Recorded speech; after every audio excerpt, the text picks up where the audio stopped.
रिंकू कहाँ है? कहाँ है रिंकू? मुझसे क्यों पूछ रहा है? और पूछना तो उसके बॉयफ्रेंड से पूछिए सर, वही कांड किया है। रिंकू का बॉयफ्रेंड कौन? चुप कर, पहले भी उनके खाने में जहर मिलाकर उन्हें मारने की कोशिश की थी तुमने। अरे शू थयो, बच्चे इतनी वोमिट क्यों कर रही है? मैंने नहीं खबर, जाके पूछ लो क्यों अरे बेटा क्या हुआ बेटा?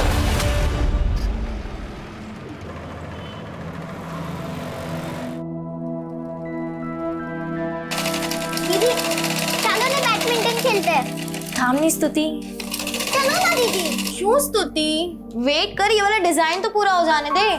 अरे सो अच्छे शगुन, क्या बातें चल रही दोनों बहनों में, मुझे भी बताओ। और हाँ, तेरा डिजाइन पूरा हुआ कि नहीं? ये देखो माँ, मैंने यहाँ पर बटन के बदले ये लगा दिया, कैसा लग रहा है? दिखा? वाह शगुन, बहुत सरस। अरे इतना पक्का काम करना सीख लिया तूने इतनी जल्दी। देखना माँ, मैं बड़ी होकर एक दिन बहुत बड़ी फैशन डिजाइनर बनूंगी। ये बड़ा बुटीक होगा मेरा। जरूर होगा बेटा, जहाँ चाह होती ना वहीं राह होती है। और पता है, जो मेहनत करते हैं ना उन्हीं के सपने पूरे होते हैं। और पता है तुझे, तेरा ये जो मेरी काम तो किसी को पढ़ी ही नहीं है, मुझे कोई भी मोटिवेट नहीं करता है। देखो नानी माँ बोली, मुंह क्या टेढ़ा हो रहा है? हाँ अरे बेटा मेरा, मेरी सबसे बड़ी उम्मीद है ना तुझी से, समझी? और माँ के लिए तो सारे बच्चे एक बराबर होते हैं, कोई भेदभाव नहीं होता। रिंकू दीदी कहाँ है? बाय। ठीक है, तेरे मेरे बीच में ना ये कबाब में हड्डी नहीं चलेगी। लेकिन लव ट्रायंगल वाली स्टोरी ना मुझे बिल्कुल नहीं पसंद, बहुत खून खराबा होता है इसमें। गोपाल देख, अपनी हद में रहे, वरना वरना क्या? देख अब इतने नखरे मत दिखा, तुझे अगवा करना पड़ जाए, समझी? अभी तो सिर्फ थप्पड़ मारा है, आगे से ऐसी हरकत की ना तो जेल मोकली देश, समझे? चलो दीदी। क्या जरूरत थी तुझे उस लड़के को थप्पड़ मारने की? हाँ, अरे ऐसे लोगों से ना बच के रहना चाहिए, ना कि सरेआम तमाशा करना चाहिए। और तू रिंकू आज भी कॉलेज से लेट क्यों? माँ वो, अरे शू थयु अनीता, क्यों बच्चियों को डांट रही है तू? क्या बोलूं मैं दीदी आपको, जवान लड़कियों को पालना ना पहाड़ चढ़ने जैसी बात है। आए दिन कुछ ना कुछ करके ही आना है। आज किसी को थप्पड़ मार के आ गए, ये सब क्या है दीदी? डर लगा रहता है मुझे, कहीं कुछ ऊंच नीच हो जाए, कुछ हो जाए तो। अनीता आटली बड़ी चिंता नहीं कर। अरे હું તો ભૂલી જ ગઈ। અરે મુંહ મીઠા કરો સબ। अरे બહુ મોટી खुशखबरी છે। खुशखबरी? अरे मेरी बड़ी बेटी राधिका का रिश्ता पक्का हो गया। क्या? मैं दो खाऊंगी। ले ले। अरे वाह दीदी, सच्ची में इतनी अच्छी खबर सुनाई है, बहुत बहुत मुबारक हो आपको। मैं ना दीदी सोच रही हूँ ना, जल्दी से रिंकू के लिए एक अच्छा सा लड़का ढूंढ लो। नहीं? हाँ। क्यों माँ, मैं बाहर लगती हूँ आपको? अरे बेटा, तेरी माँ का वो मतलब नहीं था बेटा। लेकिन मासी, मुझे अभी शादी करनी ही नहीं है, मुझे पहले एयर होस्टेज बनना है। वो सारी चीजें एक तरफ है रिंकू, ठीक है? नहीं माँ, मुझे कुछ नहीं सुनना, मुझे अभी शादी नहीं करनी है, मतलब नहीं करनी है। अरे ये रिंकू रिंकू, रिंकू भी, रिंकू दरवाजा खोल।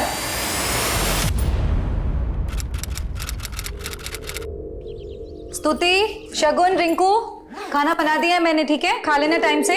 जा रही हूँ, कल शाम तक वापस आऊंगी। माँ मैं भी आपके साथ चलूं? नहीं बेटा, तू क्या करेगी वहां जाके? और वैसे भी कल शाम को लौटूंगी मैं, तब तक एक दूसरे का ख्याल रखना है ना। लड़ाई झगड़ा नहीं करना, ठीक है? अरे रिंकू सुनना,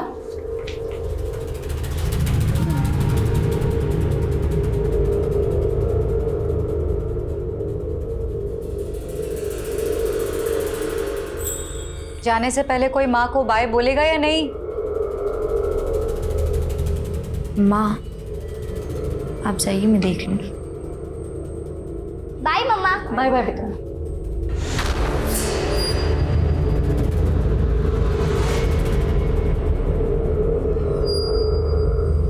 अरे આ તો બહુ ઈઝી છે। જો 5 ને કેટલા થાય? 6, 4 ને 2 પણ 6, 3 3 પણ 6, 2 ને 4 પણ 6, 1 ને 5 પણ 6, સિમ્પલ 6 6 6।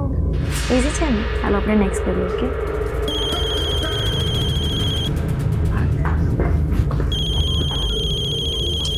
हेलो, कहाँ हो? मैं तो दिल्ली में हूँ रिंकू बेटा। पप्पा। तुमको क्या लगा मैं सूरत आ गया? अरे नहीं पापा, वो कैसे हो आप? मैं ठीक हूँ बेटा, तुम कैसी हो? हाँ पापा, मैं अच्छी हूँ। आप कब आ रहे हो? स्तुति बेटा। शगुन, बात कर रही हूँ ना। पहले मुझे बात करनी है ना पापा मुझे से। बात करनी है। अरे तुम लोग झगड़ो मत, मैं सबसे बात करूंगा। पहले ये बताओ मम्मी कहाँ है? पापा मम्मी तो बुटीक का सामान लेने राजकोट गई हैं। क्या मतलब तुम लोग घर में अकेली हो क्या?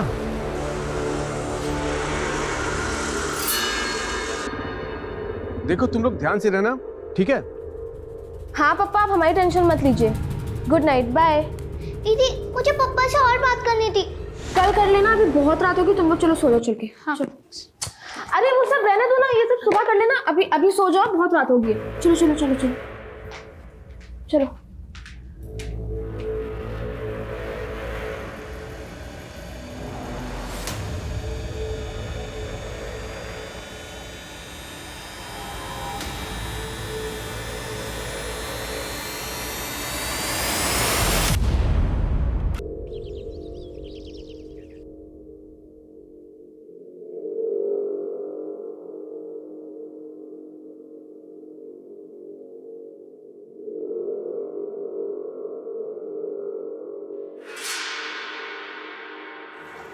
बस बस।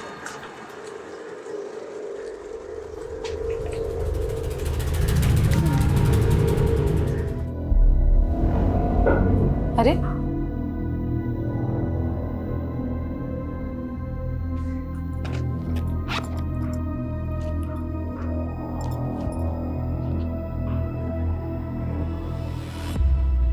Number you have called is currently switched off.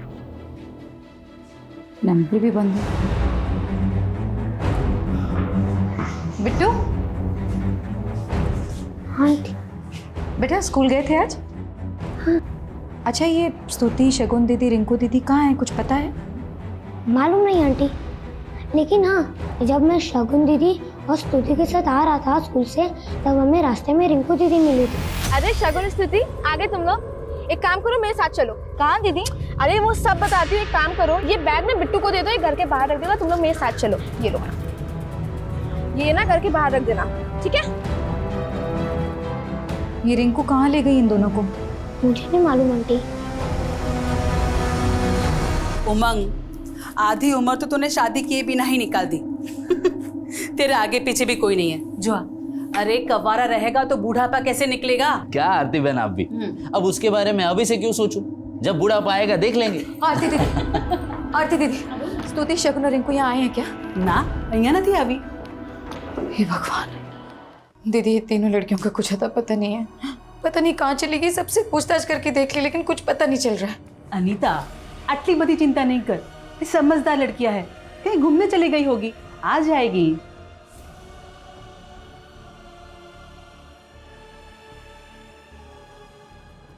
हाँ अनीता, कुछ पता चला उनका? नहीं, आरती दीदी के यहाँ भी नहीं है।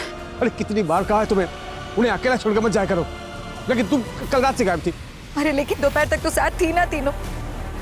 स्तुति और शगुन स्कूल भी गई थी, फिर रिंकू रास्ते में मिली दोनों को, फिर दोनों रिंकू के साथ कहाँ गई कुछ पता नहीं। अच्छा ठीक है अब रो मत, हिम्मत से काम रखो, ढूंढो उनको। और सुनो, आज रात की कोई भी ट्रेन मिल जाती है तो मैं कल तक सूरत पहुंच जाऊंगा, ठीक है?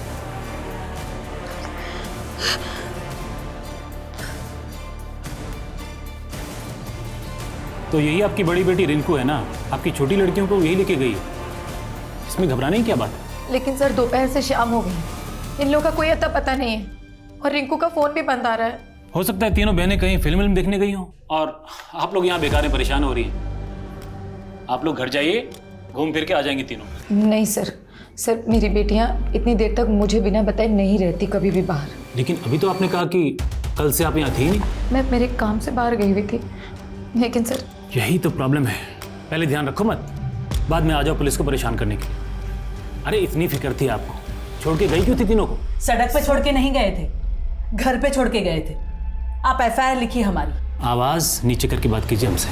ठीक से आप भी बात नहीं कर रहे इंस्पेक्टर, मैं यहाँ वार्ड कमिश्नर के ऑफिस में काम करती हूँ।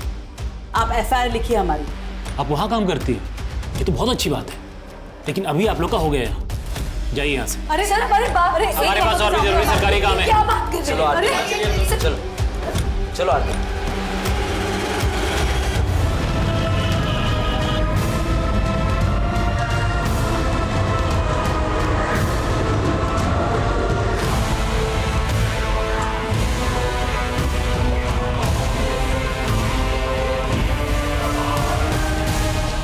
अनीता, संभाल तारी जात ने। अनीता,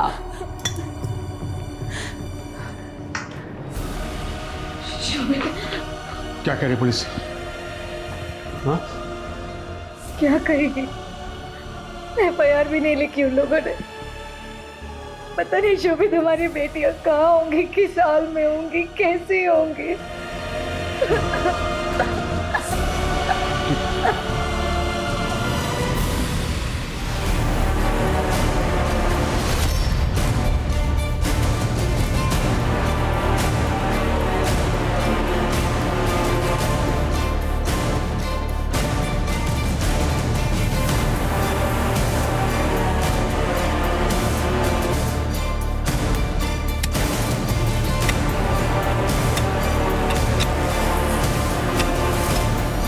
इन्वेस्टिगेशन टीम को भी बदलकर क्राइम ब्रांच के हाथ में सौंप दिया गया था, लेकिन आमतौर पे इस तरह के जुर्म की कहानियां जद्दोजहद भरी होती हैं, मुश्किलों से इंसाफ मिलता है।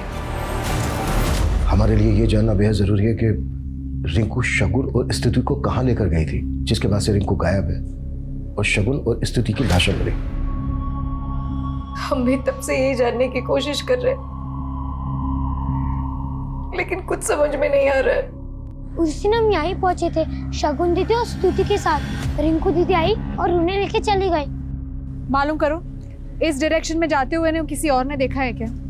और अगर कहीं कोई CCTV मिले तो उस दिन की फुटेज निकालो और चेक करो। Okay ma'am. सर, स्तुति और शगुन को तो हमने खो दिया, लेकिन हमारी रिंकू सही सलामत पहुंचा दीजिए बस हमारे पास। चुप हो जा। हम पूरी कोशिश करेंगे, अपनी पूरी ताकत लगा देंगे आपकी बेटी को ढूंढने में। जब किसी पर शक है आप लोगों के जो आपकी बेटियों के साथ ऐसा कर सकता है?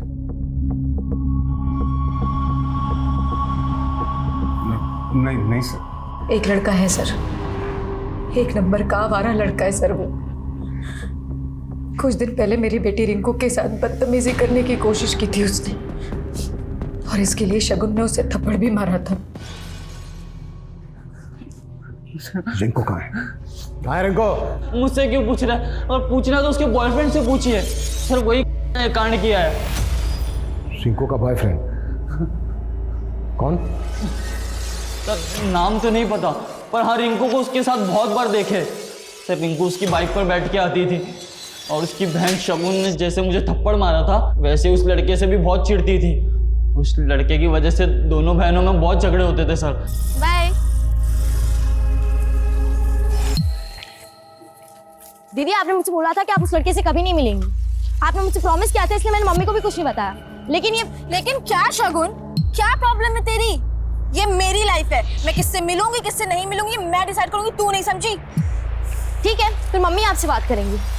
शगुन मेरी बात सुन। पता करो रिंकू का वाकई में कोई बॉयफ्रेंड है क्या? शबरी गोपाला में घुमा रहा है। Right sir.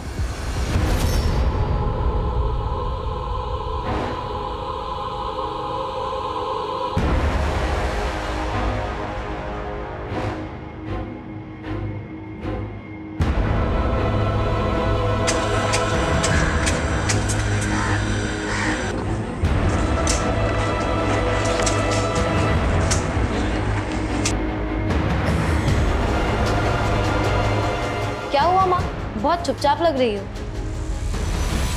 नहीं कुछ नहीं, बस थोड़ी थकावट ज्यादा है आज।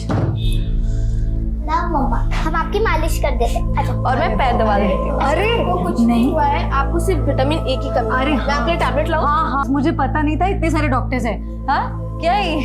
तुम लोग को पता है मेरा टॉनिक क्या है? क्या?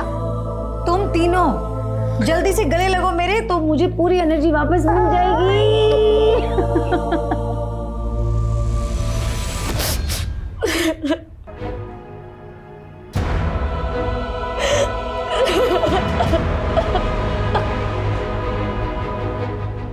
अब रोने से क्या फायदा? पछताने से हमारे बच्चे तो वापस नहीं आ जाएंगे। मैं उनको यहाँ तुम्हारे भरोसे छोड़कर गया था, लेकिन तुम्हारी लापरवाही की वजह से हमारे बच्चे आए। शोभित, तोशी, आप भी हैं। मेरी बच्चों को पैदा करके छोड़ने के अलावा आपने किया क्या उनके लिए? अरे उन्हें जब सबसे ज्यादा आपकी जरूरत थी तब आप नहीं थे उनके पास। आपके गैर जिम्मेदारपन की वजह से मेरी बच्चों ने भुगता। जिम्मेदार आप भी हैं।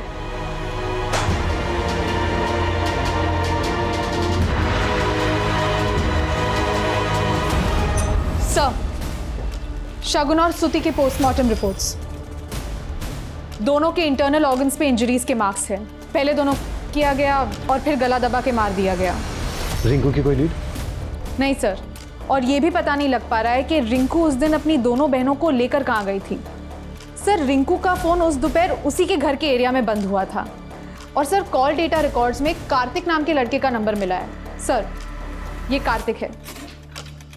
सर, हत्या के एक दिन पहले रात के वक्त इसका फोन रिंकू के घर के एरिया में ही एक्टिव था और रिंकू और कार्तिक लगातार टच में थे। सर, कॉल डेटा रिकॉर्ड्स देखे तो ऐसे लग रहा है कि शायद दोनों का अफेयर हो। रहता कहाँ है कार्तिक?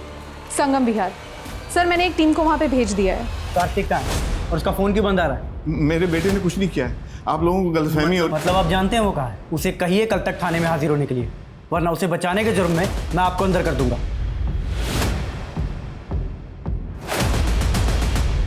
क्या? ये आप क्या कह रहे हैं सर? नहीं, रिंकू का बॉयफ्रेंड नहीं हो सकता सर। इसका नाम कार्तिक है। रिंकू का और इसका लगभग रोजाना मिलना होता था। आपने इस लड़के को कभी रिंकू या घर के आसपास देखा? नहीं सर, मैंने नहीं देखा इसे। लेकिन शगुन और स्तुति की मर्डर की पहली वाली रात को भी इस लड़के का फोन इसी एरिया में एक्टिव था। सर, मुझे सच में कुछ नहीं पता, मैं नहीं जानती, मैंने नहीं देखा कभी। और मैं तो उस रात घर पर भी नहीं थी। जाहिर सी बात है, ये लड़का आपके एब्सेंस में यहाँ मिलने आया। सर, मैंने इस गोपाल को कार्तिक की फोटो दिखाई। उसका कहना है कि वही लड़का है जिसकी वजह से रिंकू और शगुन के बीच में झगड़े हो रहे थे। और सर, शगुन रिंकू को ये धमकी दे रही थी कि वो उसका ये राज अपनी माँ को बता देगी। लेकिन रिंकू की माँ का तो कहना है कि उन्हें रिंकू के अफेयर के बारे में कोई भनक तक नहीं थी। सर, हो सकता है कि रिंकू को इस बात का डर था कि शगुन ये राज अपनी माँ को बता देगी। शायद इसीलिए कार्तिक और रिंकू दोनों मिलकर भाग गए और उन दोनों ने रिंकू की दोनों बहनों भी हुआ है। हाँ, एक बार को ये हो सकता है कि कार्तिक की रिंकू की दोनों बहनों पे भी नजर हो। कैसे भी करके हमें इस कार्तिक को ढूंढना होगा। फिलहाल ये कार्तिक इस केस में राजदार नजर आ रहा है। बेटा, मैं तेरे सपनों के खिलाफ नहीं हूँ, मुझे बस डर लगता है। डर तो मुझे आपसे लगने लगा है। आप सिर्फ कहने के लिए बोलती हो कि आपको मेरी परवाह है, लेकिन सच तो ये कि आप सिर्फ खुद के बारे में सोचती हो। इसके लिए पापा ने भी आपको। बस रिंकू। क्या हुआ? सच नहीं सुन सकती ना आप? तो मैं भी आपके फैसले बर्दाश्त नहीं करूंगी अब। बस करो दीदी, वरना क्या? बता देगी, बता दे, मुझे अब कोई फर्क नहीं पड़ता।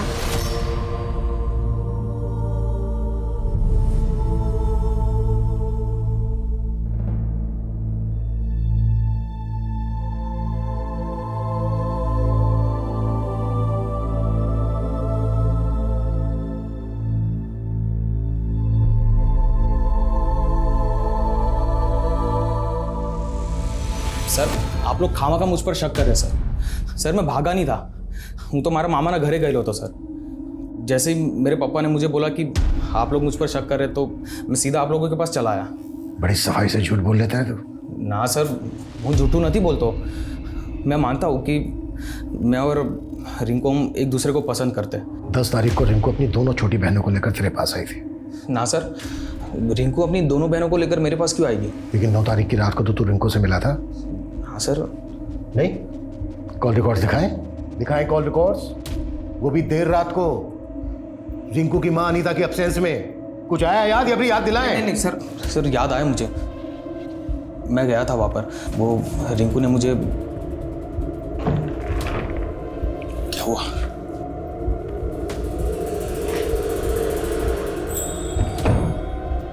यार रिंकू, मुझे इतनी रात को यहाँ पर क्यों बुलाया? कार्तिक, मेरी मम्मी मेरी शादी करना चाहती हैं और शायद राजकोट भी वो मेरे लड़का देखने ही गई हैं। अगर उन्होंने मेरी शादी की ना तो मैं कर लूँगी। एक काम करते हैं, तुम ना मेरे साथ भाग चलो, हम दोनों शादी कर लेते। नहीं कार्तिक, मुझे अभी शादी नहीं करनी है। मैंने कहा ना मुझे एयर होस्टेज बनना है। आई नो रिंकू, लेकिन तुमने तो मुझे अभी बोला कि तुम्हारी मम्मी तुम्हारी शादी करवाना चाहती है, फिर क्या तुम एयर होस्टेस बन पाओगी? दीदी, मैंने कभी सोचा भी नहीं था कि आप इतने गिर जाओगे। मम्मी की एब्सेंस में आप इसके साथ। वो मेरी बात तो सुनो। कार्तिक, अभी तुम जाओ यहाँ से। रिंकू, अभी तुम जाओ यहाँ से। सर फिर मैं वहाँ से चला गया था, उसके बाद क्या हुआ मुझे नहीं मालूम सर। और अगले दिन भी मेरी रिंकू से कोई बात नहीं हुई थी सर। आप चाहे तो चेक कर ही सको चाहता। यही तो प्लानिंग थी तेरी। रिंकू की छोटी बहन शगुन के साथ तेरा 36 का आंकड़ा था, इसलिए रिंकू को पाने के लिए तूने। रिंकू को पाना जरूर चाहता था, लेकिन किसी गुनाह के रास्ते पर चलकर नहीं, बल्कि प्यार से। सर मारो विश्वास करो था, मैं साचू कशु नहीं करूँ। सर, ये कार्तिक तो गोपाल से भी डेढ़शाना लग रहा है। खुद थाने आके अपनी बेगुनाही साबित करने की कोशिश तो नहीं कर रहा। पता करो, हत्या वाले दिन से लेकर अब तक ये कार्तिक था कहाँ, और गोपाल के खिलाफ कुछ बोला? नहीं सर, ना गोपाल कुछ बोल रहा है, ना उसके दोस्त को उगल रहा है। सर, ज्योति नगर पुलिस को उनके एरिया में रिंकू की लाश मिली। स्तुति लोधिया, उम्र 12 साल, सपना बैडमिंटन प्लेयर बनना। शगुन लोधिया, उम्र 16 साल, सपना फैशन डिजाइनर बनना। रिंकू लोधिया, उम्र 18 साल, सपना एयर होस्टेस बनना। ये तीनों ही लड़कियां बहुत ही एम्बिशियस थी। जिस माहौल में ये पढ़ी बढ़ी, उसके हिसाब से इनके सपने बहुत बड़े थे। हो सकता है किसी को इन बच्चियों के सपनों से जलन हो, इनकी फैमिली से दुश्मनी हो, जो इनका पर मर्डर करके निकाली गई। सर, लेकिन अनीता और शोभित ने गोपाल के अलावा किसी और पे शक नहीं जताया। यही तो मुझे भी खटक रहा है। जिस तरह से इन तीनों बच्चियों को करने के बाद मारा गया, ये गहरी रंजिश की तरफ इशारा करता है। और अभी तक हम ये तक नहीं पता कर पाए हैं कि रिंकू अपनी दोनों छोटी बहनों को लेकर गई कहां थी। हिरल, हमें इस फैमिली के दोस्त, दुश्मन, रिश्तेदार सबको खंगालना होगा। जी सर। सर, मैंने बच्चियों की फैमिली के बारे में पता किया। बच्चियों का फादर शोभित पिछले 8 साल से दिल्ली में रह रहा था और इन 8 सालों में वो कभी वापस लौट के नहीं आया। लेकिन बच्चियों के गायब होने के बाद अचानक से वापस आ गया। और सर, अनीता पास ही के मोहल्ले में अपने ससुराल वालों के साथ रहती थी, लेकिन पिछले 6 साल से वो भी अपनी बेटियों के साथ अलग रह रही है। अनीता ने अपना ससुराल क्यों छोड़ा? कोई खास वजह? सर, मैंने खबरियों को इस काम पे लगाया है, लेकिन सर वजह जरूर कोई बड़ी रही होगी। अनीता की बेटियों के मरने के बाद अनीता के ससुराल वाले एक भी बार उसके पास नहीं गए। ये दोनों पति पत्नी ना अपने अंदर कुछ छिपाकर बैठे, इतनी आसानी से निकलने नहीं देंगे। चलो एक बार अनीता के ससुराल वालों से मिलते हैं। जी सर। अगर मेरे हाथ पैर ठीक होते तो मैं खुद अनीता और शोभित से मिलने चला जाता था, लेकिन बेटा तू तो ठीक है ना, तुझे जाना चाहिए उससे मिलने। अरे पप्पा, प्रवचन देना बंद कीजिए, मुझे कोई परवाह नहीं उन लोगों की। सांभळना बेटा, तारा मोटा भाई છે એક વાર જઈ આવો। सुनो, बाहर पुलिस आई हुई है।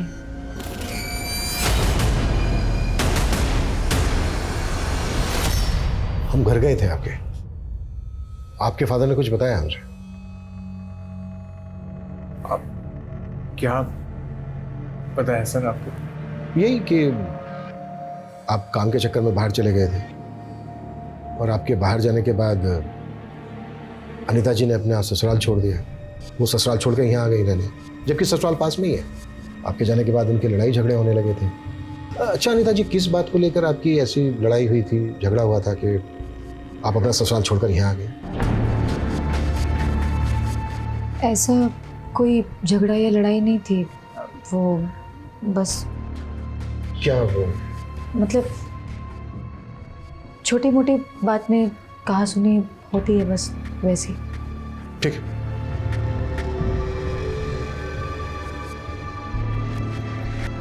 अब जितना यहाँ रुकोगी ये हमारा इतिहास कुरेदते रहेंगे। अब भी वक्त है, चलो मेरे साथ दिल्ली। इन दोनों के हाव भाव को देख के ऐसा लग रहा था कि जैसे दोनों कुछ छिपा रहे हैं हमसे। इन्होंने अपनी 3 बेटियों को खोया है, सख्ती करना तो इनके साथ ठीक नहीं होगा। अपना खबरी नेटवर्क एक्टिव करो। इन दोनों के पास की एक डिटेल चाहिए मुझे।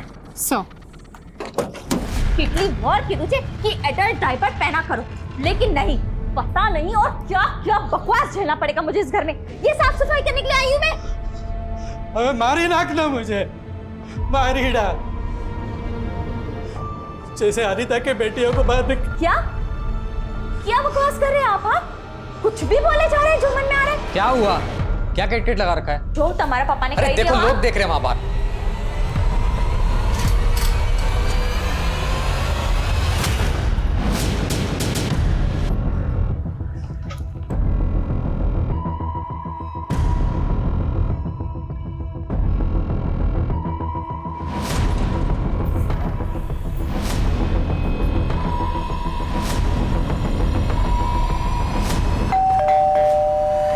अब आप हमसे ये बताइए कि आप हमसे छिपा क्या रहे हैं?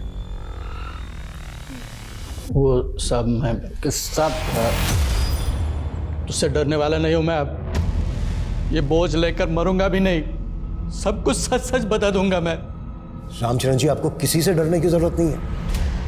आप सच बोलिए, पुलिस आपके साथ है। अनिता ने मेरी बहुत सेवा की थी सर, इसलिए मैंने सोचा था ये सब कुछ अनिता और उसके बेटियों के नाम कर दूंगा। लेकिन शोभित के दिल्ली जाने के बाद अनिता और उसकी दोनों बेटियां इनकी नजर में चुभने लगी थी। चुप कर। पहले भी उनके खाने में जहर मिलाकर उन्हें मारने की कोशिश की थी तुमने। अरे शू थयो, बच्चे इतनी वोमिट क्यों कर रही है? मैंने नहीं खबर, जाके पूछ लो क्यों वोमिट कर रहे हैं। क्या हुआ बेटा? सर, पापा और अनीता भाभी को गलतफहमी हो गई थी सर। हाँ सर, मैं तो खुद डॉक्टर को लेके आया था इलाज करवाने के लिए। डॉक्टर ने खुद बोला था कि फूड पॉइजनिंग की वजह से उनको उल्टी हुई है, लेकिन अनीता भाभी और पापा मानने को तैयार ही नहीं है और अनीता भाभी घर छोड़ के चली गई। जब वो घर छोड़ के चली गई उसके बाद तुमने प्रेशर डाला इनके ऊपर कि ये सारी प्रॉपर्टी तुम्हारे नाम कर दें, उनको बेदखल कर दें, यही हुआ ना? नहीं सर, मैंने ऐसा कुछ भी नहीं किया सर। पापा ने तो खुद शोभित भाई को जायदाद से बेदखल कर दिया था और शोभित भाई तो खुद अनीता भाभी को धोखा दे रहे थे। कैसा धोखा? सर, शोभित भाई का यतिन नाम के आदमी की बीवी के साथ चक्कर चल रहा था। उन्होंने हमें मुंह दिखाने के काबिल नहीं छोड़ा। हाँ साहब, ये बात सच है कि शोभित की हरकतों की वजह से हम बहुत परेशान थे, लेकिन यतिन भी कोई सीधा आदमी नहीं है। कुछ दिनों बाद उसकी बीवी गायब हो गई थी। लोगों का मानना है कि यतिन ने ही अपनी बीवी को जान से मार दिया था। हाँ सर, यहाँ तक कि वो यतीम तो अनीता भाभी, उनकी बेटियाँ और हम सबको मारने के लिए यहाँ गया था। इसीलिए तो पापा ने शोभित भाई से सारे रिश्ते खत्म कर दिए थे। सुनो अनीता, जल्दी करो। हाँ, 4 घंटे के बाद दिल्ली की ट्रेन है। मैं एक काम निपटा के आता हूँ, तुम पैकिंग करके रेडी रहना, ठीक है? सर, अनीता ने हमें बताया कि शगुन और स्तुति के मर्डर के 1 दिन पहले वो राजकोट में थी, लेकिन उसका फोन तो बड़ौदा में एक्टिव था। What? जी सर। और सर, अनीता को एक उमंग नाम के आदमी का अक्सर कॉल आता था और सर, उमंग की फोन की लोकेशन अनीता के साथ बड़ौदा में ही एक्टिव थी। ये उमंग है कौन? सर, उमंग अनीता की बड़ी बहन आरती के यहाँ पे काम करता है। और सर, हमें एक और बात पता चली है, यतिन की बीवी काफी टाइम से गायब है और इसकी भी भनक मिली है कि यतिन की बीवी का शोभित के साथ अफेयर था और कुछ टाइम पहले शोभित ने यतिन के साथ मारपीट भी की थी क्योंकि उसको शक था कि यतिन ने उसकी बेटियों को मारा है। ये बात ना तो हमें शोभित ने बताई और ना ही अनीता ने। और अनीता ने हमें ये तक नहीं बताया कि अनीता ने उसकी बेटियों को जहर देकर मारने की कोशिश की गई थी। और अब अनीता का उमंग के साथ अफेयर होने का क्लू मिल रहा है।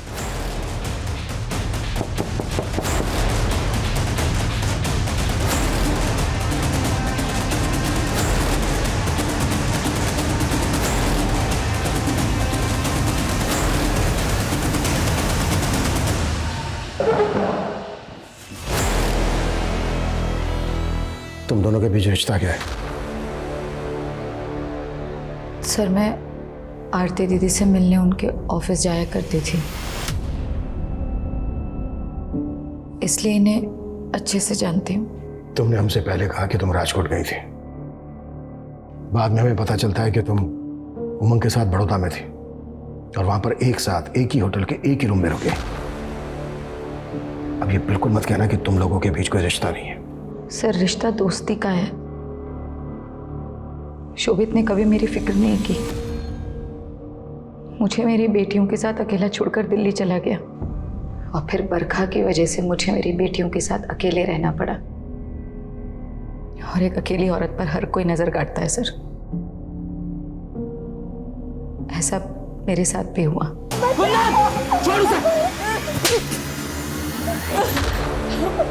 और फिर उमंग जी ने मुझे बचाया। आरती दीदी भी वहां आई और फिर कुंदन को जेल भिजवाया उन्होंने। सर वो आज भी जेल में है, लेकिन क्या क्या लेकिन? वो जेल में है ये बोल के साबित क्या करना चाहते हो? कहीं ऐसा तो नहीं है कि तुम्हारी बेटियों को तुम दोनों के रिश्ते के बारे में पता चल गया था, इसलिए तुम दोनों कैसी बातें कर रहे हैं आप? ऐसा सोच भी कैसे सकते हैं? मैं अपनी बेटियों के साथ ऐसा कुछ क्यों करूंगी? शोभित के बारे में तुम्हारा क्या कहना है? शोभित का यतिन की बीवी के साथ अफेयर था?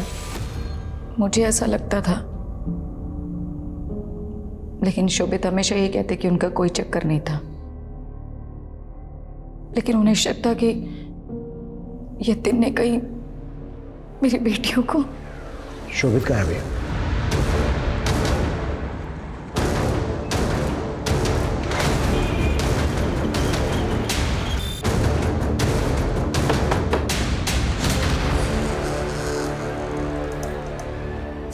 ये सुमन का घर है जो मुंबई में रहती है। अब आप यहाँ पे क्या लेने आए? सुमन का 4 दिन पहले मुंबई में मर्डर हो गया। मुंबई पुलिस को जब उसकी पहचान पता चली तो उन्होंने हमें कांटेक्ट किया।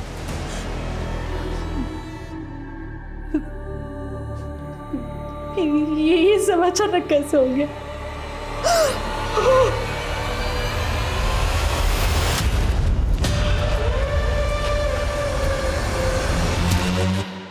हेलो,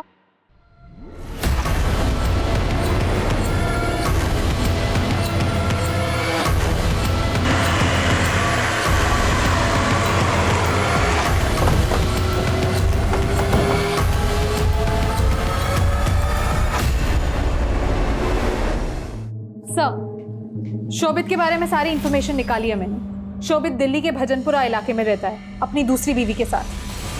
दूसरी बीवी? जी सर। और सर ये दूसरी बीवी और कोई नहीं बल्कि यतिन की वाइफ प्रभा है। और सर अनीता की मर्डर वाली रात शोभित ने दिल्ली जाने वाली ट्रेन पकड़ी थी। शोभित को यहाँ उठा के लाओ।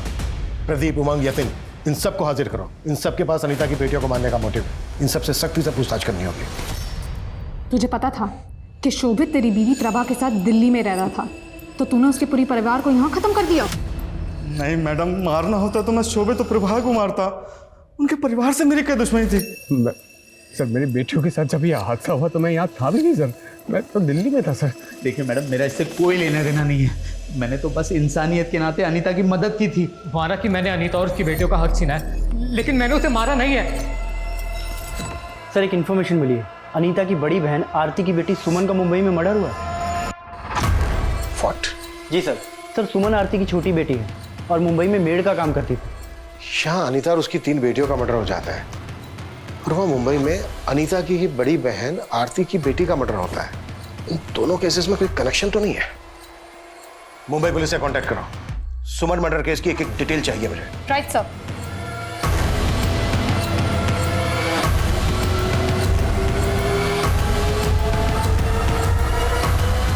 सर ये देखिए, यही वो आदमी है जो सुमन का पीछा करते हुए दिखाई दिया था। इस आदमी की फोटो अनीता और उसकी बेटियों से जुड़े सभी लोगों को दिखाओ। पता करो उनके साथ इसका कोई कनेक्शन है क्या? जी सर।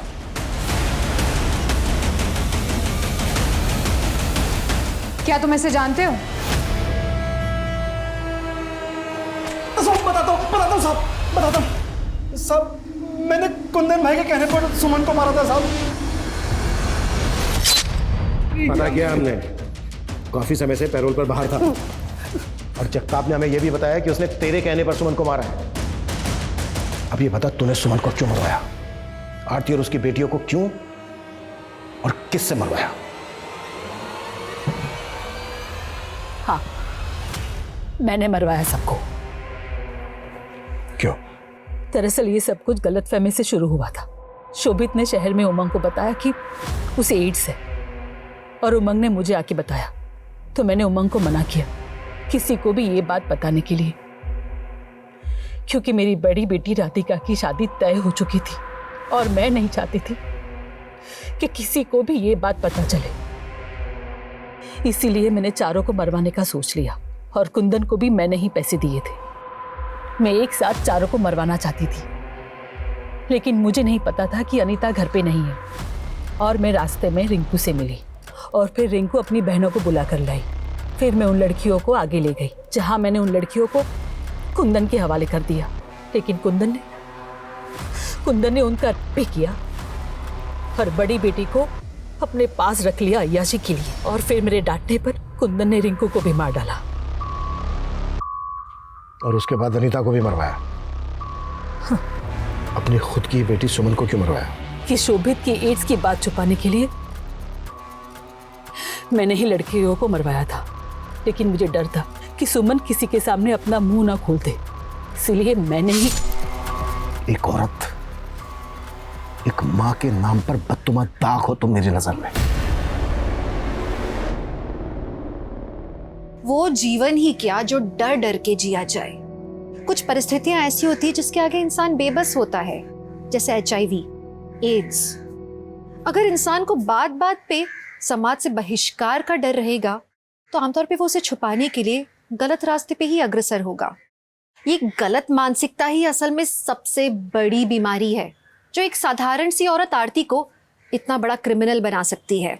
लेकिन इस पागलपन से आरती को क्या मिला? उम्र भर की कैद। हमें इस बीमार मानसिकता से खुद को बचाना होगा। क्यों? क्योंकि मानसिकता बदलेगी तभी समाज बदलेगा। तो मैं दिव्यांका त्रिपाठी दहिया अब लेती हूँ आपसे विदा। फिर मिलूंगी अपराध की एक नई कहानी के साथ। तब तक देखते रहिए क्राइम पेट्रोल सतर्क, विमेन अगेंस्ट क्राइम। एक औरत पर वार, अब हर औरत का भार। जय हिंद।